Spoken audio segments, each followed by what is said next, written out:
to order the meeting of Monday, February the 14th, and would you please join me with the Pledge of Allegiance? I pledge allegiance to the flag of the United States of America and to the republic for which it stands, one nation, under God, indivisible, with liberty and justice for all.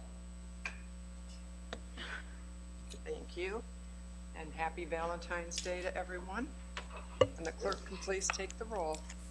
Councilmember Archibald. Here. Councilmember Ashford. Present. Councilmember Lamb. Here. Councilmember Mosrak. Here. Councilmember Pemberton. Here.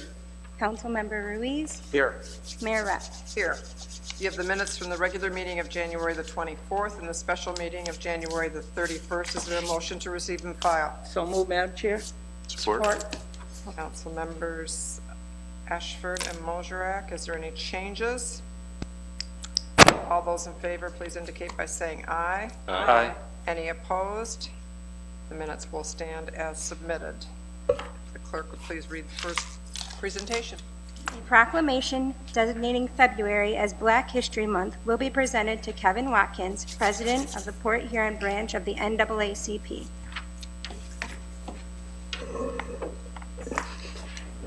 So I don't trip on it. Good idea. Probably good. She almost did it to me. Did she?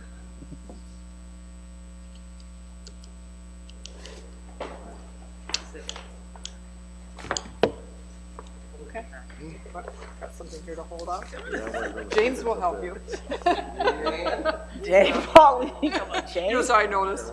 James will take it. There you go. Thank you. It's the new Vice President of Youth Council of the NAACP. You know her, Adriana. Nice to see you, Adriana. We have a proclamation, whereas Black History Month is celebrated each February, and throughout Black History Month we recognize the extraordinary achievements and acknowledge the many contributions Black Americans have made in our nation, our state, and our city. And whereas civil rights activists such as Martin Luther King Jr. with courage and perseverance inspired the nation to judge a person by the content of their character rather than the color of their skin, and whereas as a result of hard work, intelligence, and determination, Black Americans have made valuable and lasting contributions, achieving exceptional success in all aspects of society, including business, education, politics, science, and the arts. And whereas Black History Month is an opportunity to reflect on the struggle for freedom and equal opportunity in the United States, and whereas Black History Month is a time for all residents to remember the stories and teachings of those who have helped build our nation, took a stance against prejudice to build lives of dignity and opportunity, advanced the cause of civil rights, and strengthened families and communities. And whereas the City of Port Huron continues to work toward becoming an inclusive community in which all citizens, past, present, and future, are respected and recognized for their contributions and potential contributions to our community, the state, the country, and the world. And whereas during Black History Month, all Americans are encouraged to reflect on past successes and challenges of Black Americans and look to the future to continue to improve society so that we can all live up to the ideals of freedom, equality, and justice.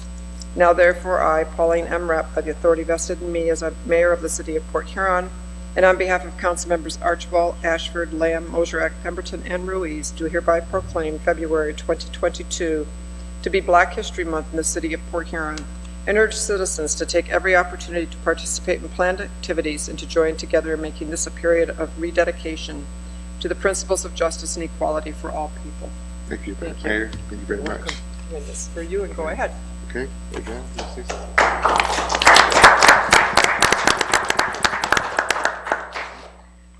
We would like to thank you for the Black History Month proclamation. The youth branch continues to make ourselves available for future projects with the City of Port Huron. Thank you. A little history here. Adriana, stay up.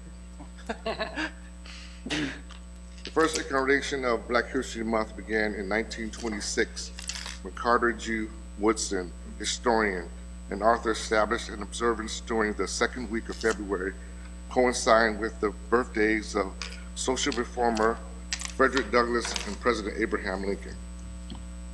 The Black History Month, every February, the U.S. honors the contributions and sacrifices of African Americans who have helped shape the nation.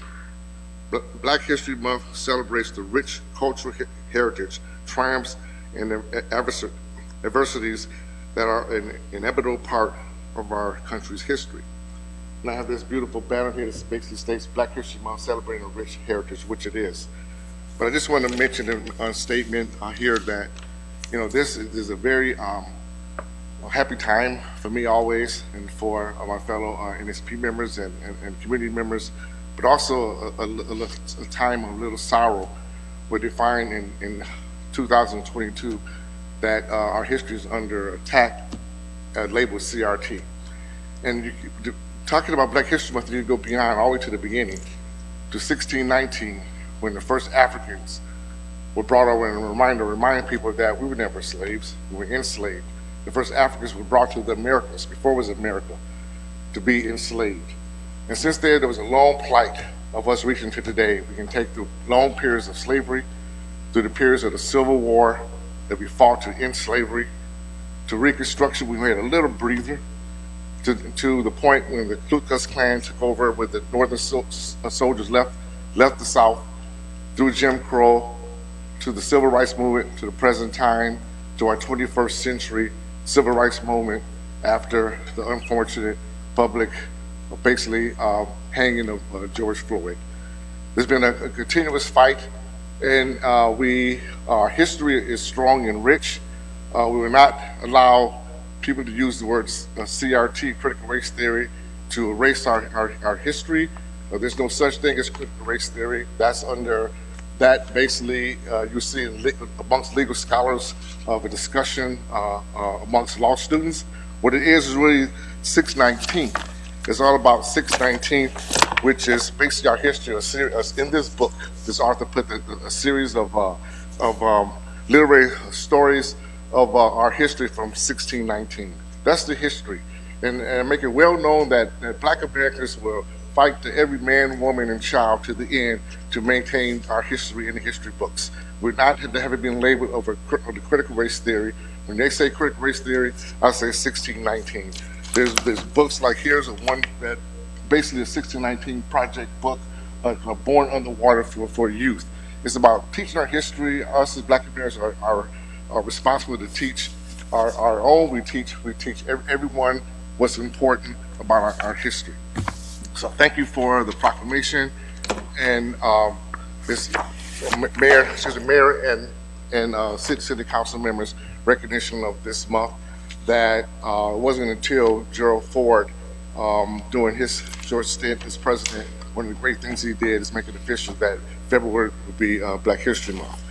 And I want to bring something very something that's very important to Black Americans and others. When you hear this, you know what this is. Lift every voice and sing till earth and heaven ring. Ring with the harmonies of liberty. Let our rejoicing rise high as the listening skies. Let it resound loud as the roaring seas. Sing a song full of faith that the darkness has taught us. Sing a song full of hope that the present has brought us. Facing the rising sun of our new day begun. Let us march on till victory is won. Lift your voice and sing, often called the Negro National Anthem, was written as a poem by James Weldon Johnson, and then set to music by his brother, John Rosamond Johnson. It was first performed in public in the Johnson's hometown of Jacksonville, Florida, as part of a celebration of Lincoln's birthday on February 12, 1900, by a choir of 500 school children at the segregated Stanton School, where James Weldon Johnson was principal.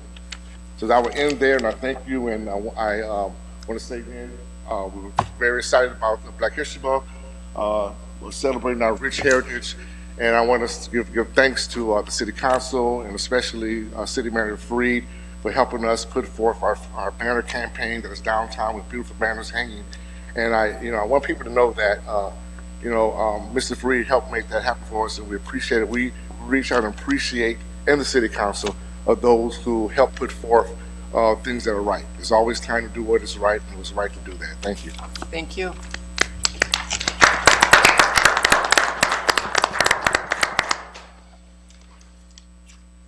We'll move on. It's public comment time. Is there anyone in the audience who wishes to address the City Council this evening? If you do, please come forward. You have 4 minutes. Please give us your name and where you live. Seeing no one, I will declare public comment closed. We'll move on to the consent agenda. Do I have a motion? So moved. Support. Mayor Pro Tem Archibald, supported by Councilmember Ashford, and we will take the vote. Councilmember Archibald? Yes. Councilmember Ashford? Yes. Councilmember Lamb? Yes. Councilmember Mojak? Yes. Councilmember Pemberton? Yes. Councilmember Ruiz? Yes. Mayor Rec? Yes. Items under the consent agenda, received and filed notification that Andrew Kurter has been appointed by the city manager to the Port Huron Housing Commission to fill a vacancy that expires June 30th, 2023. And Diane Pauley has been appointed to fill a vacancy that expires June 30th, 2025. Recommending the Michigan Liquor Control Commission approve above all others the application of the Hallway Headquarters at 1219 Military Street for a tavern license. Authorizing the submission of a special liquor license application to the Michigan Department of Licensing and Regulatory Affairs Liquor Control Commission for the City of Port Huron's Rock in the Rivers events on Thursday evenings during the month of August at Kiefer Park, and recommending the license be issued, and confirming the city manager's reappointments of Wendy Kraybach and Carissa Wilkins to the Downtown Development Authority with terms to expire February the 9th, 2026. And we will move to, from the city manager, number 1. Receive and file the quarterly financial report for the 6-month period ending December 31st, 2021. Is there a motion? So moved. I'm sorry. Support. Who said that? You? Okay, Terry. It's kind of hard sometimes.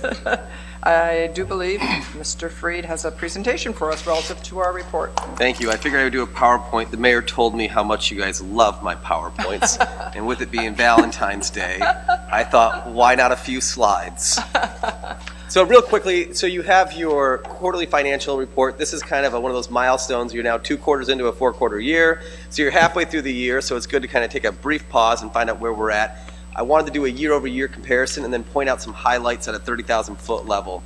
So first and foremost, our revenues are up year-over-year the same time period, about 5.2%.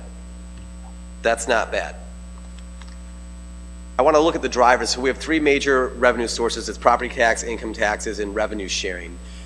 Because we've created such a wonderful city that so many people want to live here, a lot of the home values have risen. Not only that, a lot of homes have sold. We're seeing a lot of people selling homes and for record amounts, but that uncaps the property tax from one home buyer for the other, to the new home buyer. So the uncapping of the property taxes through sales and transfers has increased property tax. Income tax. Our economy's booming. We have the lowest unemployment rate we've had in 30 years, and our income tax demonstrates that. We're up over more than $337,000. State shared revenue. During COVID, people went on a spending spree. And with the state shared revenue is how we get our sales tax distributed throughout the entire state of Michigan. So $389,000 more in state shared revenue. Another thing that helped with that is the legislature took action about 2 or 3 years ago to force online retailers to begin collecting sales tax, which was kind of like the touchy subject there, where you could buy something online and not always have to pay tax. So they've addressed that. So if you do that quick math in your head, that's about $1,030,000 of revenue year over year that's increased. Our expenditures are about 48% of the year. Last year is about 45% this time, so about 3% a little bit higher. But we have done some funding, one-time costs to account for that, but we're still under where our budget amount should be, about 50%. So that's working very well for us. What's also noteworthy is a lot of the expenses are paid in the first part of the year. So the fact that we're under the 50% mark when a lot of our one-time expenditures have been paid out, it's a very good sign. It means we're trending actually much lower than we should be. Fund balance. We increased fund balance last year. We actually ran a small surplus, so we increased our fund balance about $539,000. Now, it's a little bit skewed because we don't book the property taxes until July. So you kind of see fund balance dip throughout the year, and then on July 1st, even though we've collected all the property taxes due to the GAAP accounting standards, we don't actually book them or recognize them until July 1st, which shows the disparities between fund equity at the start of the year towards the end of the year. So overall, we are in a remarkably financial strong position for this year. We're taking in what we're seeing on costs and revenue as we can. Right now, we're in the process of budget development for the coming year. And so we have to factor in goods and services increases of 7 to 8% in our coming budget. We also looked at our coming budget at capital purchases. New vehicles are up 12 to 15%. So as we look at the motor pool fund, we're going to have to address that. Assuming we can even get a vehicle. I mean, the truck purchases you authorized last June still have not even taken a delivery date. So we have trucks that you guys ordered months and months and months ago that we haven't even taken possession of. So we'll have to see. That'll also, if we don't take possession, we don't incur the costs, and if we don't get them before the end of June, then we may not book those until the next fiscal year as well. So we're going to have to look at when those vehicles are actually taken possession of, so we can realize those expenses in the books, and then make sure we don't have to adjust our budget accordingly. So another driving factor is, although revenue's up, we're going in approaching collective bargaining negotiations for June. We did a 5% increase last year. I think we'll most likely have to look at additional wage increases in the next couple of years to stay competitive with the marketplace. So we're looking at this, and the reason why I wanted to pause tonight, so you get a snapshot of revenue over expenditures, but also note that we're taking these to give us some breadcrumbs on how we need to plan forward for the coming year. See, I told you it was quick. Thank you. Is there any questions for Mr. Freed? See, you handled that so good that there's no questions for you. Best All right. Valentine's gift ever. Best Valentine's gift ever. Yeah, thank you. We will take the vote. Councilmember Ashford? Yes. Councilmember Lamb? Yes. Councilmember Mojrek? Yes. Councilmember Pemberton? Yes. Councilmember Ruiz? Yes. Councilmember Archibald? Yes. Mayor Rapp? Yes. Move on to resolutions. Number 1, please. Authorizing 12 payments. Is there a motion? So moved. Support. Mayor Pro Tem Archibald, supported by Councilmember Pemberton. Is there any questions on the payments? We'll take the vote. Councilmember Lamb? Yes. Councilmember Mojrek? Yes. Councilmember Pemberton? Yes. Councilmember Ruiz? Yes. Councilmember Archibald? Yes. Councilmember Ashford? Yes. Mayor Rapp? Yes. Item 2 under resolutions. Adopting the City Council's list of goals and priorities for the 2022-2023 fiscal year. Is there a motion? So moved. Support. Councilmember Mojrek, supported by Councilmember Ashford.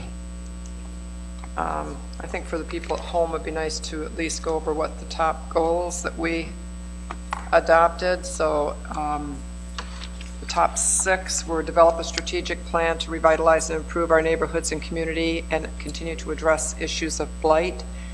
Number 2 was finalize a decision on fire stations by either refurbishing current stations or relocating central and reducing to 2. If relocating central station, develop and deploy a plan for the current property. Number 3 was install new street lighting for the Connor Street corridor improvement area to promote and attract more businesses and visitors to this area, including a grocery store. Number 4 was continue to focus on small business attraction and retention to include collaborating and promoting new restaurants in the downtown area and improving processes and relations with new businesses looking to open or expand to make it a more pleasant and efficient experience. 5, continue to focus on tourism. And 6, look for methods to improve our communication to residents, publicize events and positive developments, and general updates to residents throughout the year. There was a number of other things that we talked about, and there's another number of other goals that are of the administration and the departments. All of these will be out online, so if anybody's interested in looking at any of those, they certainly can. Is there any? Yes. Councilmember Ashford. Yeah, Mayor, I was just noting, under goal number 2, it says finalize a decision on fire stations by either refurbishing current stations or relocating. And I think we got a conflict here. I don't know if that's just a typo or what, but you turn to page 2 of 4, and under the fire goals, it says continue to develop plans for the relocation of the central fire station. So, Well, I would think that that's because that is probably their goal. In this case, we have not really Are we come to talking a about final. this? These are our goals. I know, but you're talking about the same fire station. Correct, but what he puts forward in the goals for the fire station, I'm sure the fire department would like to have it replaced, but I'll let the manager. You bring up an excellent point. They're not conflicting goals. Oh, okay. Essentially, what the direction that the fire chief has right now is to continue the design and cost and getting it to cost. We don't know what it's going to cost, right? So it's difficult for the mayor and council to make a decision when you don't know the cost, you don't know how big it's going to be, we don't know any of those things. And so right now, the fire chief is moving forward with his team to develop the design, to get it ready for bid, to get cost estimates of what this is actually going to cost, what this is actually going to look like. Then you'll have the actionable intelligence necessary for the mayor and council to decide, will you actually choose this course of action, or will we go back and look at refurbishing Central Station?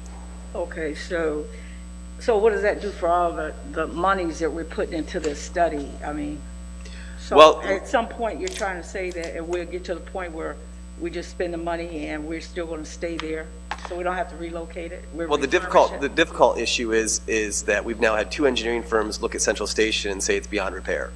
And so the cost that we're doing on the needs assessment and for design, it is moving forward. The 2 engineering firms say that the station's beyond repair and we need a new station. The question is, can we actually afford it, and what does that look like? And we need to, yes, expel some funds to get to that point, unfortunately. Okay, that's a hard one for me to try to get through, but, okay, I'll just let it rest. Yep. Okay, and another thing, I was wondering, during our goal session, I think it was the mayor brought up a good point, and this is probably an example of what we just engaged in. Why we would have to wait till the end of the year to have this discussion on goals that we have. Is there somewhere you could put in your process that we have a mid-year goal to revisit those and see where we are with them? I will do whatever the mayor and council would like me to do. Well, I mean, to keep. It's your goal, so if I you think guys, you usually do send out some kind of an update, but it's certainly Yeah, nice there's- to have a. if I you- I think agree, it's 6 nice months to down be the road around to 6 kinda- months. that's the decision of the mayor and council. If you guys want to hold another meeting mid-year, I will gladly show up. Yeah, because if you're gonna make goals, we don't, Let's see you where they list go. them here, we need to know who owns them and the time frame and what's left before we get to that point to intelligently decide on anything. Absolutely. Thank you. I would note that we've got a pretty good batting average the last couple of years. We got a what? Getting these, a good batting average on getting these goals knocked down. So, Some of them have not been attainable due to COVID, but yes. yeah, I think the biggest thing for us is we had a really good thing going when we were doing the neighborhood town halls. That engagement, putting the department heads into the neighborhoods. So a lot of people have never met the city engineer, they've never met the police chief, they've never met, the finance director. So getting them in there so they can ask their questions directly, that is something that COVID has robbed of us, that I'm really hopeful we can bring that back. This year, that will be very helpful. I think the stated goal from the mayor and council is better means of communication. COVID has really hindered our ability to directly engage the public. So we're looking forward to facilitating that goal, also with a better newsletter.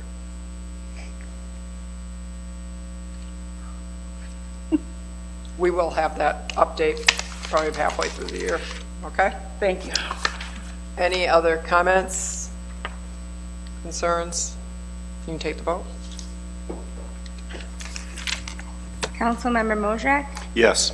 Councilmember Pemberton, Yes. Councilmember Ruiz, Yes. Councilmember Archibald, Yes. Councilmember Ashford, Yes. Councilmember Lamb, Yes. Mayor Rep. Yes, that concludes our agenda.